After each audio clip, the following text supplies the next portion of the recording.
sa loob ng 5 minuto.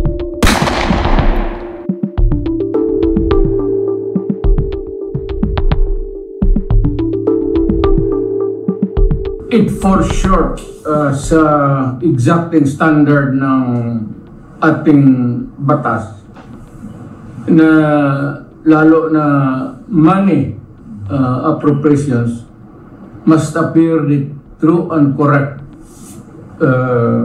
value kung anong gusto mong what would be the application for the money for public money. Pagka ganon, there's something terribly wrong.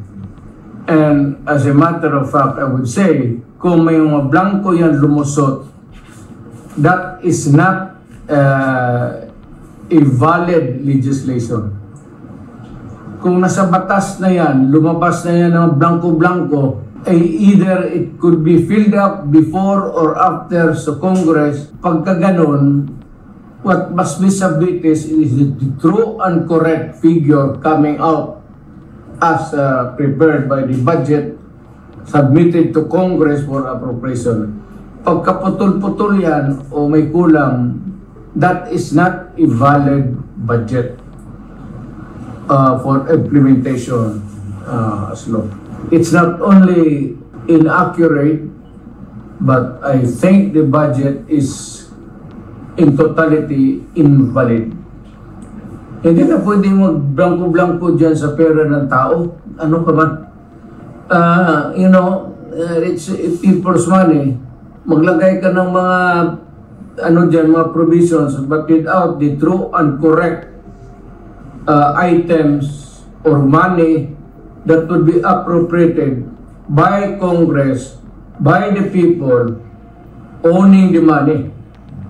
So everything must be explained clear, patent, without doubt na itong pera na ito para ito sa ganito.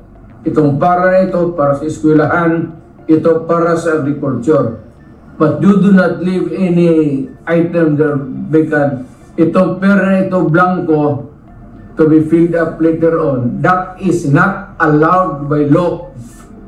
And that budget is already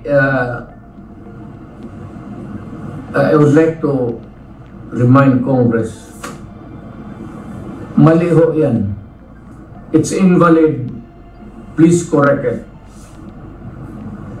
Or record the budget and demand an explanation kung bakit dumating sa inyo yan na ganun kablangko. We are not, para ka binigyan ka ng blanco check dyan, o sige, bahala na kung ano ilagay ninyo. In the same manner, yung mga blanco dyan, whatever or whoever corresponds to that particular item is free to just fill up the amount. That is not by all commandments of the law.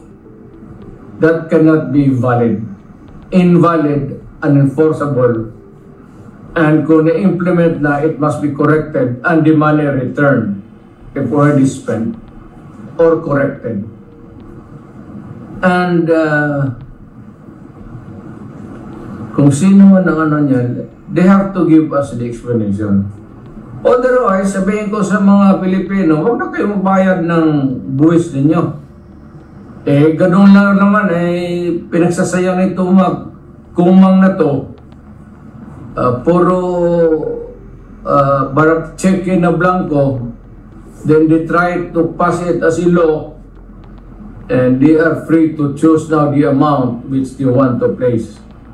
Hindi natin alam kung ano ang reserva nila, kung anong gusto na ilagay, sobra doon sa pera natin. It could be that the money is in the hands of the government now, or future appropriations, or reserva ba ito?